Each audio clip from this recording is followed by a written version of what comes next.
On Thursday, news that Hamas leader Yahya Sinwar, 62, had been killed fighting a group of Israeli trainee soldiers who came upon him by chance first began to circulate. On Friday, Hamas confirmed his death while engaged in battle in Tal Sultan, Rafah on Wednesday.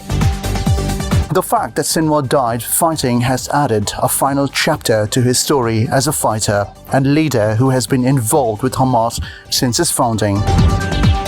Who was Yahya Sinwar? He was Hamas's leader. He led Hamas in Gaza since the deaths of group's political leaders Ismail Haniyeh in Tehran and senior commander Mohammed Daif in Gaza in July last year. He spent 22 years in Israeli prison before being released in 2011 during a prisoner exchange. He was said to have directed Hamas's response to the Israeli war on Gaza as well as the negotiations for a ceasefire. Negotiators at peace talks in Cairo and Doha say Hamas officials would hold discussions to defer to Sinwar in Gaza for instructions. Over the past year, the Israeli military has calmed with what remains of the Gaza Strip after it leveled much of the enclave's infrastructure and killed more than 42,000 people. Israel has been trying to kill Sinwar for allegedly planning the Hamas-led attack on Israel on October 7, 2023, during which 1,139 people died and about 250 were taken captive. How was Sinwar killed? Was it a part of a specific operation? Of course not. At some points between 2 p.m. and 3 p.m. on Wednesday, a patrol from the Bislash Brigade training unit of the Israeli army was conducting searches of the Tal Sultan neighborhood in Rafah. They saw a small group of fighters moving between buildings, one of whom was later identified as Sinwar. Using drones to help pinpoint the fighters' locations, the patrol exchanged fire with the group, killing 3 fighters. One fighter moved into a damaged building and the patrol sent a drone after him. Defiant to the end, Sinwar, who was injured and resting in a damaged armchair, threw a stick at the drone that was searching the building to find the last masked fighter. The building was then shelled by tanks and missiles, killing Sinwar. His body remained undisturbed for some time as the soldiers were afraid of booby traps and waited until the area had been secured. Sinwar's body was then taken to a laboratory in Israel, where police confirmed a match with his dental and fingerprint records taken during his previous imprisonment. Where was Sinwar killed? In Tal Sultan, a neighborhood the Israeli army has already mostly destroyed. Investigative group Belingat has verified the location using footage the Israeli army shot in September. This suggests that the district was already known to Israeli troops before the chance encounter with the Hamas leader this week. Did Israel find Sinwar using its intelligence? Reportedly, the unit that stumbled across Sinwar was one of the trainee squad commanders who didn't know the Hamas leader was there, according to the New York Times, citing 4 unnamed Israeli officials.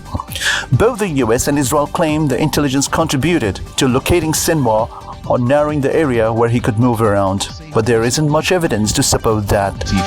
Responding to news of Sinwar's death, US President Joe Biden said he had directed special operations personnel and our intelligence professionals to work side by side with their Israeli counterparts to help locate and track Sinwar shortly after the Hamas-led attack on Israel.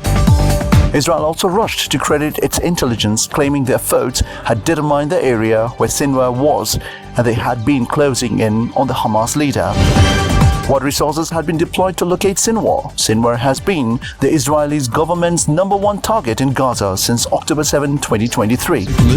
A special unit to find Sinwar was established within Shin Bet, Israel's domestic intelligence force. Supporting Shin Bet, US agencies were set to be intercepting electronic communications to help locate Sinwar and providing ground-penetrating radar.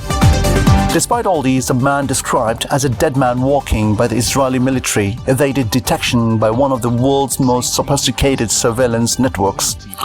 Israeli and American officials said Sinwar was harder to find because he didn't use electronic communications, which could be tracked. In February, Israeli officials said Sinwar was hiding in Hamas's tunnels, surrounding himself with captives who were being used as human shields, according to the Washington Post. Israeli soldiers searched the vicinity of where Sinwar died fighting but found no captives being used as human shields. Has Israel come close to killing Sinwar before? It certainly claims it has. In May 2021, an Israeli airstrike hit Sinwar's home in Khan Yunis. No casualties were reported. On November 7 last year, Israel's Defense Minister Yoav Gallant claimed Israeli forces had surrounded the Gaza city and that Sinwar was trapped in a bunker there. On December 6, the Israeli military surrounded Sinwar's house despite Israeli media reporting there being no indication that he was residing there, as he's in hiding and owns multiple homes. In September this year, Israel's Military Intelligence Directorate reportedly suggested Sinwar might have been killed in previous strikes on Gaza. It admitted it had no evidence for the claim other than a recent lack of intercepted communications. Sinwar communicated with the Hamas negotiating team in Doha the following month. How Sinwar's death may affect the course of Israel's bloody war in Gaza remains to be seen. Sinwar's death has elicited further aggressive rhetoric from both Israel's military leadership and its Prime Minister Benjamin Netanyahu, who told television viewers in an apparent nod to Britain's World War II leader Winston Churchill that while Sinwar's killing may not mark the end of Israel's war on Gaza, it may signal the beginning of the end. This is Sarin Kadir from CSB News.